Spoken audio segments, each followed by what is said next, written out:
Hi everyone, it's Chelsea here, bringing you another segment of living in Southwest Florida. All work and no play makes Jack a dull boy, so if you're going to be living in the Fort Myers metro, then you'll probably want to know all the fun things that there are to do. Today, we're going to highlight things to do and see around Southwest Florida. But before we jump in, really quick, I would really appreciate it if you go ahead and hit that like button so that YouTube algorithms share this information with others and it lets me know what you'd like more of. And as a quick thank you, here's some peace and quiet while sitting on a dock in a Cape Coral Canal home.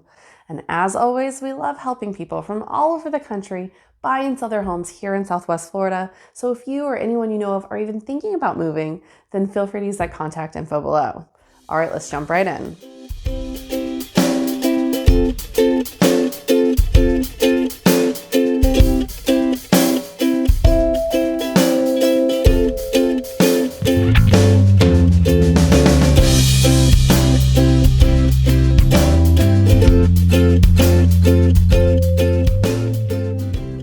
One of the number one things I hear from people heading out, things to do, is our beaches. They are pretty special. Some, like Sanibel, are even recognized around the world as being one of the best. It doesn't matter if you like to soak up the sun, take up a beachcombing walk to look for shells, or splash around in the water. Our beaches are known for being calming and inviting. Also, they all have their own vibes. Like I said before, Sanibel is considered an international favorite because of its beautiful, quiet location and incredible shelling available due to the way that it's positioned along the coast. If you want more of a scene like restaurants and shopping, then Fort Myers Beach will be more likely to be your cup of tea. I do hear from people with concerns that the traffic to the beach is rough, and to get to both of those, there's only one road in and one road out, so it can be a little bit challenging, especially during our snowbird season. But there are also others, like Delnor Wiggins in North Naples, which is a pretty easy to get to even though it's further down. It's just off the freeway, it's a pretty straight shot. And also between there is Lover's Key, Barefoot Beach, and Bonita Beach. Also, if you'd rather not go all the way to the islands, the Cape Coral Yacht Club has a beach along the Caloosahatchee River, and Bunch Beach is on the mainland in San Carlos Bay before heading over to Fort Myers Beach Island. There are also some really great beaches only accessible by boat. Places like Cayo Costa State Park or Cabbage Key will only be available by boat, and if you don't have one, then check into rentals or tours may be a really great option. There are several rental companies that can rent by the day, week, or month. So if you're headed down for a while and you want to try it out, there are great options to test the water. See what I did there? But if you're clueless about boating, then maybe one of the tour companies may be a better fit. We have many that provide sunset cruises, dolphin and manatee excursions, or general tours of the area. Speaking of marine excursions, another thing to do in the area is to take a look at our wildlife tours. Eco tours can be a lot of fun, and we have options from the Babcock Ranch swamp buggy tours to kayaking in 4 Mile Cove or Bunch Beach. One of the most spectacular places to kayak is Manatee Park on the cooler days. The manatees will head in there for warmer waters to stay warm, and it's not unheard of for kayaking with dozens of manatees that'll curiously come and check you out. On the Peace River, you can hunt for fossils during the dry periods. There are also Everglades excursions nearby that may be worth checking out. And down in Immokalee is the Florida Panther National Wildlife Refuge. It's pretty hard to see one, but if you're going to, it would probably be the place to do it. If you want to be guaranteed a wild animal viewing, then perhaps the Naples Zoo is a better fit. Or not too far north are Moat Marine Aquarium and Jungle Gardens in Sarasota, which are also a fun excursion. As you can see, we really love our nature, and it would be a missed opportunity if I didn't mention our parks that offer great nature walks. They've got biking, camping, and all other fun activities as well. We really enjoy the Lakes Regional Park for playgrounds, splash pad, and their big multi-person bikes. They are also home to the Railroad Museum of Southwest Florida, and so you can take the kids on a little railroad ride. 4 Mile Cove and 6 Mile Cypress Slough, Yellow Fever Creek, and Prairie Pines Preserve are all great places to go birding or to hike. And if you're a camper, then you might want to go check out Oscar Scherer State Park or Myakka State Park. Caloosahatchee Regional Park also offers campsites near the river. And have you ever heard of Corichans? They were a religious cult that believed in living with nature, and the Corichans State Park has 11 buildings preserved from the late 19th and 20th centuries. I also want to mention Sunsplash Water Park in Cape Coral. This water park is open for the summer season, typically opening around mid-March and closing around mid-October. I'm mentioning it with the parks because it's actually owned by the city of Cape Coral and ran through their Parks and Rec program. It's right in the center of the Cape, and there are almost a dozen slides for people to enjoy. Now, if all of this hasn't been your cup of tea, you might be interested in golfing. There are dozens upon dozens of golf courses here in Southwest Florida. According to GolfLink, there are 45 courses within city limits for Fort Myers and another 47 courses within 20 miles. That's almost 100 courses at resident fingertips. Of these, 3 are municipally owned, which are Coral Oaks in Northwest Cape Coral and the Fort Myers Country Club and Eastwood Golf Courses in Fort Myers.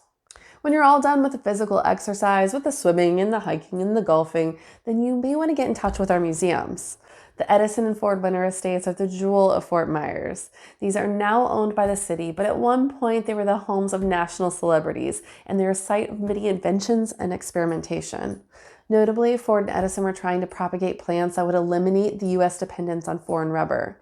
As such, the Botanical Society based out of the estates is superb. And if you're really into old homes and you want to see another jewel, check out the Burroughs Homes and Gardens, which celebrate some of the best examples of daily life in the Millionaire's Row from the turn of the 20th century. Or for an even more unique experience, visit the Mound House in Fort Myers Beach. Not only is it a fully restored home from 1921, but it also has been sitting on the foundations of a Native American burial site and is an active archaeological dig location where people can learn more about Native Americans who preceded our modern civilizations. If you're moving to the area with kids, then you may appreciate the Children's Museum of Naples or the IMAG History and Science Center. Here you can find fun interactive exhibits that really bring science to life. Or if you're more interested in less common museums in the area but are equally important, then maybe check out Lee County Black History Museum, the Museum of Medical History, the Science Heritage Museum, the Southwest Florida Historical Museum, or even the Cape Coral Museum of History. And if I didn't take a moment to mention the Calusa Nature Center and Planetarium, then I'd really be missing out. The 105-acre location is a great place to go for a walk on their nature trails, visit with their rescue animals, bird aviary or butterfly gardens, or catch a show at the planetarium to learn more about the universe. Lastly, while it isn't a museum, the Shell Factory is a local favorite point of interest. Beyond their shop with, yes, you guessed it, shells, there is also a Christmas holiday store and then a full-on adventure park. There's zip lining and bumper boats and climbing wall and a shooting gallery. There's also a nature park with birds, reptiles, and yes, even alligators. There's even a restaurant on site. Many festivals are held on site throughout the year, so there's plenty of opportunities for adults and kids alike. We've covered some of the recreational fun and we've covered some of the historical fun, but let's discuss some more refined pastimes. The Sidney and Bird Davis Art Center is ran by the nonprofit Florida Arts, and they are dedicated to bringing a wide range of art, visual, musical, and performance-based, here to Southwest Florida. There's also the Barbara B. Mann Performing Arts Hall, hosts national tours of artists. Hamilton even came here. For local theater opportunities, the Laboratory Theater of Florida, the Florida Repertory Theater, and the Broadway Palm Dinner Theater are all great opportunities to visit.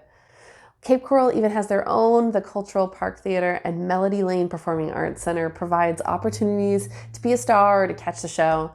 And if a visual art is more your taste, the Bob Rauschenberg Gallery at FSW or the Florida Gulf Coast University Art Galleries may be really easy choices for visiting. If you're a foodie like me, then the River District bars and restaurants may call out your name. The Barrel Room is a whiskey bar with live jazz music and local favorites. The Lodge and Ford's Garage both have restaurants along this historic area.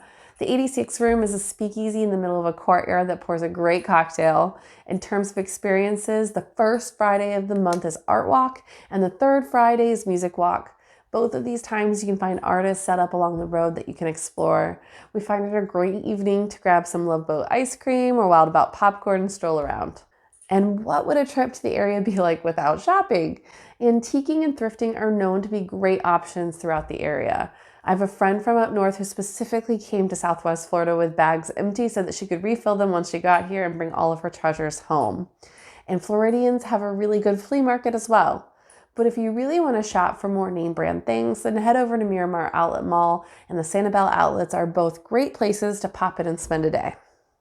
If you're like my dad, the man lives and breathes sports. So for him, he is mostly interested in our spring training baseball and even our minor league hockey team, the Everblades. We particularly love a summer night baseball game. The food and the beverages are incredibly affordable. There's plenty of space for the kiddos to roam and play, and the mighty muscles are always fun to watch. As always, I would love to hear from you. What are you looking forward to most? For my buyers, when they arrive into town for their house hunting trips, we create our itinerary to help them explore the area with some of our best suggestions. If this is something you'd like as well, then you can go ahead and reach out to my contact information below in the video description. Feel free to reach out, and you can run any questions by me about your specific scenario. Myself and the network of agents I have throughout the United States are here and ready to help you with your move. Also, feel free to use CapeCoralFortMyersRealEstate.com for all the latest listings to hit the market and begin getting comfortable with our marketplace. No obligations. And if you are ready to get that ball rolling for your move to Southwest Florida, then there is a video link in the description below to set up a personalized home search that'll be tailored specifically for you.